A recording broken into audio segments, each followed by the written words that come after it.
Welcome back to the module guys. आज हम बात करने वाले हैं कि किस तरीके से अपनी स्किल्स को एक इनकम जनरेटिंग रेवेन्यू के अंदर आप ट्रांसफॉर्म कर सकते हो, किस तरीके से स्किल्स को यूज़ करके अपना बिजनेस खड़ा कर सकते हो, कैसे आप कस्टमर्स लाओगे और कैसे उन कस्टमर्स को लंबे टाइम तक रोक के अपना बिजनेस और ऊपर लेके जा सकते हो। तो सबसे पहले तो आपको पता होना चाहिए कि आपके पास ऐसी कौन सी स्किल है जो मार्केट में जिस चीज़ की नीड है। For example copy writing, design, कोई भी चीज़ जो ऐसी आप डेवलप कर सकते हो over the period of time, उसको कहेंगे हम आपकी स्किल, जो इसको यूज़ कर कर आपको अपना बिजनेस चालू करना है। तो आ जाते हैं जिसके अंदर सबसे पहले आपको जानना होगा कि आपकी कौन सी मार्केटेबल स्किल है, तो जिसको हम कहते हैं आइडेंटिफाइंग मार्केटेबल स्किल। अब अपने अंदर अगर अभी तक आपको स्किल नहीं पता लगी है तो आप हमारे को वन ऑन वन कॉल पे बुक करके बात कर सकते हैं, तो जिसकी वजह से आपको अपनी स्किल और नीश हम लोग आपको क्लियरली बता देंगे कि क्या चीज़ आप कर सकते हो और किस में आप पैसे कमाने के लिए बहुत ज़्यादा सक्षम हो। दूसरी चीज़ पर आते हैं, चूज़ अ रेवेन्यू मॉडल, जिसके अंदर आपको ये पता लगाना है कि अपनी स्किल को किस तरीके से आप ऑनलाइन बेचेंगे और कैसे पैसे कमाएंगे। फॉर एग्जांपल ये ऑनलाइन भी हो सकता है, आप कोर्स भी बना सकते हैं, आप ई बुक भी बना सकते हैं, या फिर आप अपना कोई फिटनेस प्लान बेच सकते हैं लोगों को। तो किस तरीके से आपको अपनी स्किल को बेचना है जिसकी वजह से पैसे आएँ, उसको बोलेंगे हम आपका रेवेन्यू मॉडल। अब रेवेन्यू मॉडल बहुत सारे तरीके के होते हैं। अब फॉर एग्जांपल अगर आपको नेल आर्ट करना है तो आपका रेवेन्यू मॉडल कोर्स बेचना नहीं हो सकता, आपका रेवेन्यू मॉडल होगा लोगों की सर्विस करना और अपने बिजनेस पे लाके उनके नेल्स पे आर्ट बनाना।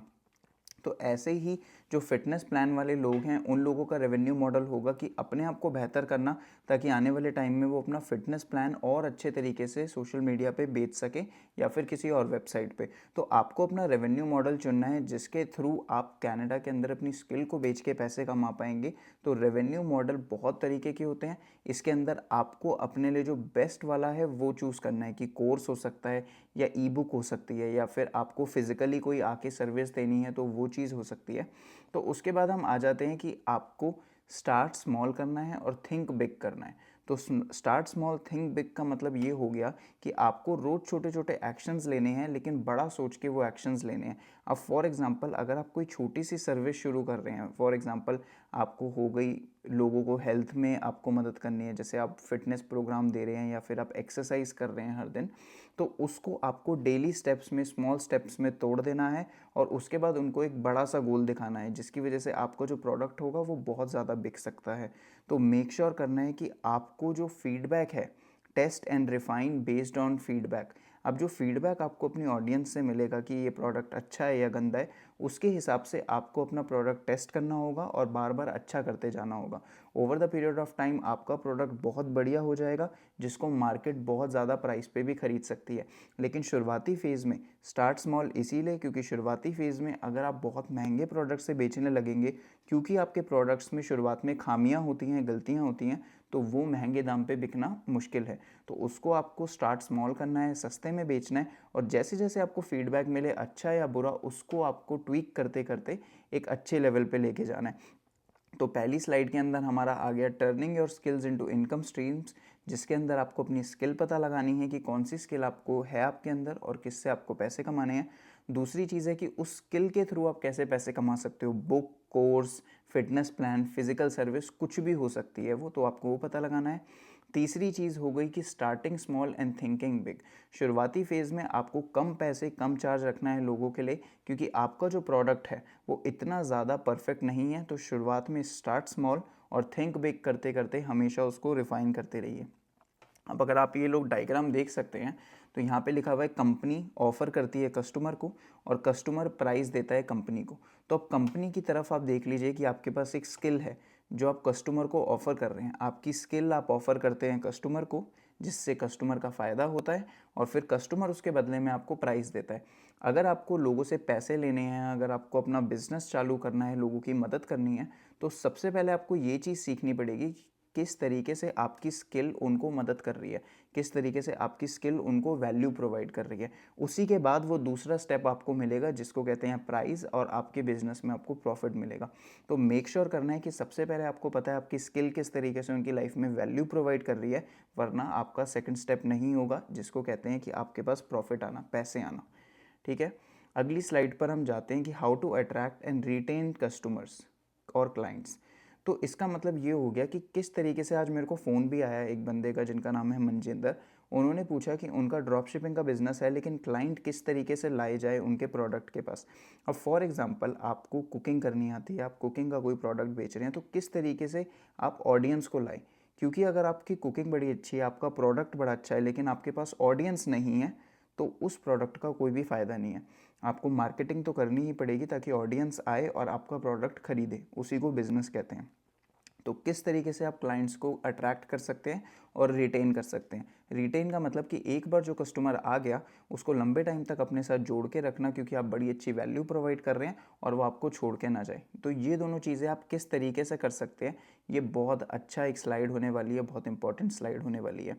तो सबसे पहले अट्रैक्टिंग क्लाइंट्स के अंदर मेन चीज़ ही लिखी हुई है कि यूज़ सोशल मीडिया। आपको सोशल मीडिया यूज़ करना है। आज की डेट में सारे लोग अपने फ़ोन पे ग्लूड हैं, तो अपनी स्किल को बेचने के लिए सोशल मीडिया आपका एक बहुत पावरफुल मीडियम होने वाला है, ठीक है। और पोर्टफोलियो बनाना है और केस स्टडीज़ बनानी है।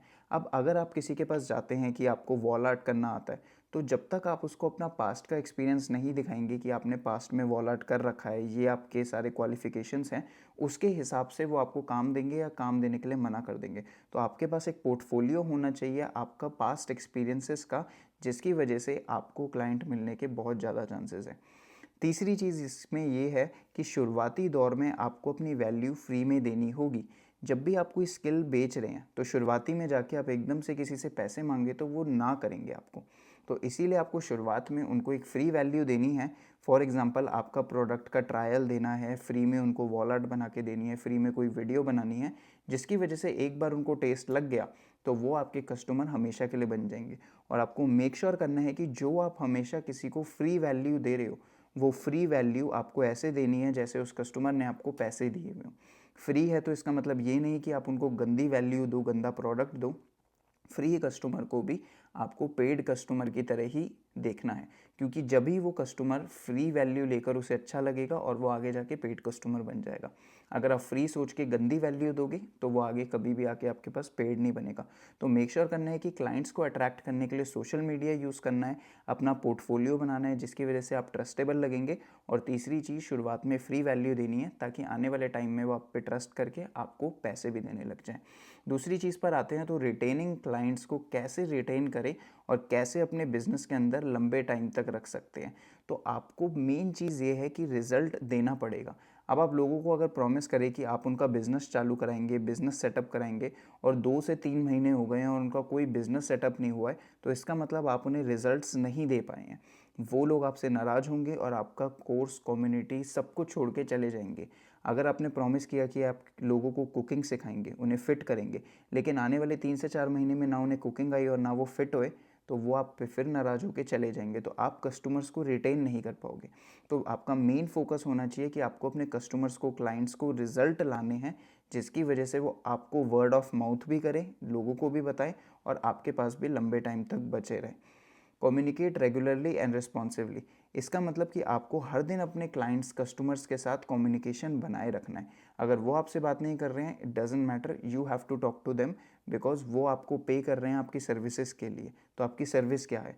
क्या आप घमंड करोगे और उनसे कभी बात नहीं करोगे? नहीं, आपकी सर्विस ये है कि उन्होंने आपको पैसे दिए हैं, so it's your job to talk to them, communicate with them, उनकी प्रॉब्लम सॉल्व करो, और अगर कोई प्रॉब्लम्स नहीं है तो उनको नॉर्मल लाइफ में उनकी हेल्प करो, ताकि आप एक एक्सेप्शनल बिजनेस बनो और बहुत ज़्यादा प्रॉफिट कमाओ। तीसरी चीज़ है कि आपको कंसिस्टेंट रहना है। देखो, कंसिस्टेंसी के बिना कोई भी चीज़ नहीं होती है, चाहे आपको स्किल डेवलप करनी हो, पैसे कमाने हो, अपना क्लाइंट बनाना हो, प्रोडक्ट खरीदना हो, कंसिस्टेंसी के अलावा आपके पास कोई भी चीज़ नहीं होगी। तो अगर आप कस्टमर्स भी लंबे टाइम तक रखना चाहते हो तो आपको कंसिस्टेंट रहना पड़ेगा एक गेम के अंदर, और अपनी ब्रांड वैल्यू को ख़राब नहीं करना है। जब भी यहाँ पर लिख रखा है कि पोस्ट कंटेंट रेगुलरली, जैसे यहाँ पर भी एकेडमी में लगातार पोस्ट हो रहा है कंटेंट, आप लोगों के लिए कोई ना कोई नई चीज़ आती जा रही है जिसकी वजह से आपका मन लगा रहे और आप सीखते रहो और आने वाले टाइम में अपना बिजनेस लॉन्च करो। दूसरी चीज़ है कि आपको अपनी ब्रांडिंग ऑथेंटिक रखनी है। फॉर एग्जांपल, अगर आप लोगों को पढ़ाई के बारे में सिखा रहे हो और फिर एकदम से उनको अल्कोहल की ऐड दे दो या फिर अल्कोहल के बारे में बातें करने लग जाओ, तो वो कॉन्ट्राडिक्ट करेंगी। अगर आप लोगों को एजुकेशन दे रहे हो तो उनको आप एडिक्शन नहीं दे सकते हो। तो आपको अपनी ब्रांडिंग हमेशा प्योर रखनी है। तो ये चीज़ हो गई हमारे शुरुआती फेज़ में, जिसके अंदर हम आ जाते हैं स्लाइड 3 पर, जिसमें लिखा हुआ है scaling your business for long term success. अब अपने बिजनेस को छोटे से बड़ा कैसे करें, और अगर शुरू कर दिया है तो उसको लॉन्ग टर्म सक्सेस तक कैसे लेके जाएं। तो इसमें सबसे पहला पॉइंट ही ये लिखा हुआ है, ऑटोमेट एंड डेलीगेट, जिसका मतलब ये होता है कि सारे काम आपको नहीं करने हैं। जब एक छोटी सी कंपनी होती है तो सारे काम आप संभालते हैं, लेकिन जब बड़ी कंपनी होने वाली होती है, हो रही होती है, तो आपको अपने साथ एक टीम रखनी होती है जो आपके जितना ही अच्छा काम कर सके आपकी स्पीड पर, जिसकी वजह से आपका दिमाग खाली होता है और आप दूसरे टास्क पर फोकस कर सकते हैं। तो ऑटोमेश एंड डेलीगेट बहुत ज़्यादा ज़रूरी चीज़ें हैं।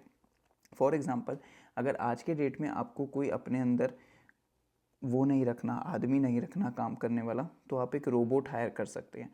फॉर एग्ज़ाम्पल, ऐसे रोबोट आते हैं जो आपके मैसेजेस के जवाब खुद दें, जिसकी वजह से आपको मैसेज पे अपना टाइम वेस्ट करने की ज़रूरत नहीं है और आप लोगों की हेल्प कर सकें। तो रोबोट्स को भी आप हायर कर सकते हैं, जिसको कहते हैं ऑटोमेशन। यहाँ पर लिख रखा है, use tools to streamline repetitive task, example social media, schedule, invoice, messaging, communication. Hire freelancers और build small team to handle workload. Freelancers का मतलब होगा कि जो आपका काम आपके जितना अच्छा कर सके थोड़े से पैसे लेके, उनको फ्रीलांसर्स कहते हैं।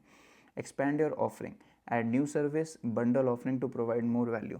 अब आपको अपने छोटे बिजनेस को बड़ा बिजनेस अगर करना है तो आपको उसके अंदर बड़ी सारी वैल्यू देनी पड़ेगी, और वैल्यू भी लोगों को बंडल्स में देनी पड़ेगी कि आओ हमारे पास नया गिव अवे आया है, अब हमारे पास नया कोर्स आया है, अब हम आपको इन पर्सन मीटअप करेंगे, अब हमारा फिटनेस प्लान के अंदर एक नया आदमी जुड़ा है। बहुत सारी चीज़ें लगातार गिव अवे करनी है ताकि लोग लंबे टाइम तक बने रहें। और अगर आपकी कंपनी में लोग लंबे टाइम तक होंगे तो आपका बिजनेस जो है लॉन्ग टर्म अच्छा डेवलप करेगा। तो मेक श्योर करिए कि ये सारी चीज़ें आप सीख रहे हैं। और लास्ट पॉइंट है हमारा, invest in your self and your business. अगर आप नहीं बढ़ेंगे तो आपका बिजनेस नहीं बढ़ेगा। अगर मैं सीखना बंद कर दूंगा तो मैं आप लोगों को सिखाना बंद कर दूंगा। जब मैं अपना बिजनेस अच्छा नहीं कर पाऊंगा तो मैं आपको भी बिजनेस कैसे उगाते हैं, बड़ा करते हैं, नहीं सिखा पाऊंगा। लास्ट और फाइनल स्लाइड पर आते हैं, जिसके अंदर लिखा हुआ है समरी एंड नेक्स्ट स्टेप्स। तो ये पूरा मॉड्यूल देखने के बाद आपको ये चीज़ समझ आनी चाहिए कि सबसे पहले आपको अपना स्किल डेवलप करना है, कस्टमर्स को लाना है सोशल मीडिया के थ्रू, कस्टमर्स को बड़ी सारी वैल्यू देनी है शुरुआती फेज़ में फ्री के अंदर, ताकि आपके लोग आएँ और लंबे टाइम तक आपके पास बरकरार रहें। जैसे ही आप फ्री वैल्यू देंगे, सस्ते दाम पे अपना वैल्यू प्रोडक्ट देंगे, तो आपको उसके अंदर कमियां और अच्छाइयां पता लगेंगी, जिसकी वजह से आप अपने प्रोडक्ट को और बेटर बना सकते हैं दिन प्रतिदिन, और आने वाले टाइम में अच्छे तरीके से स्केल कर सकते हैं। दूसरी चीज़ हमने ये सीखी कि किस तरह कस्टमर्स को लाएं और लंबे टाइम तक अपने बिजनेस के अंदर रखें, बड़ी सारी वैल्यू देके, लगातार कम्युनिकेट करके, और उनको बड़े सारे गिव अवेज एंड ऑफर्स देके, और कंसिस्टेंटली पोस्ट करना है और कभी भी हार नहीं माननी है। तीसरी चीज़ हम लोगों ने ये सीखी कि अपने अंदर आपको हमेशा इन्वेस्ट करना है, अपनी लर्निंग के अंदर, क्योंकि जब तक आप नहीं बढ़ोगे आपका बिजनेस, आपकी एकेडमी, आपका प्रोडक्ट, आपका फिटनेस प्लानिंग कोच कुछ भी नहीं बढ़ेगा। तो मेक श्योर करिए कि रेगुलरली ये वाले स्टेप्स फॉलो कर रहे हैं आप, और आपका एक लॉयल कस्टमर बेस बनेगा जो आने वाले टाइम में आपको बहुत सारा बिजनेस देगा। तो मेक श्योर करिए कि इस मॉड्यूल के लिए एक्टिविटी आपको ये करनी है कि आपको अपना कमेंट सेक्शन में मेन पेज के ये लिख के बताना है कि क्या आपकी स्किल है, किस तरीके से आप उसको मार्केट करोगे, कोई प्लान है, कोई कोर्स है, कोई वीडियो है, सोशल मीडिया है, क्या है। तो सबसे पहले स्किल लिखना है, उसके बाद कैसे लोगों तक पहुंचा रहे हो, और किस तरीके से अपने बिजनेस को आप ग्रो करने का सोच रहे हो। तो ये सारी चीज़ें आपको मेन पेज पर लिखकर हम लोगों को भेजनी है, ताकि हमारी कम्युनिटी आपके आइडियाज़ के बारे में जाने और आपको मदद कर सके आपकी जर्नी के अंदर। तो मेक श्योर करिए कि ये वाला मॉड्यूल देखने के बाद एक्टिविटी फिनिश करिएगा, और मैं आपसे मिलता हूँ अगले मॉड्यूल।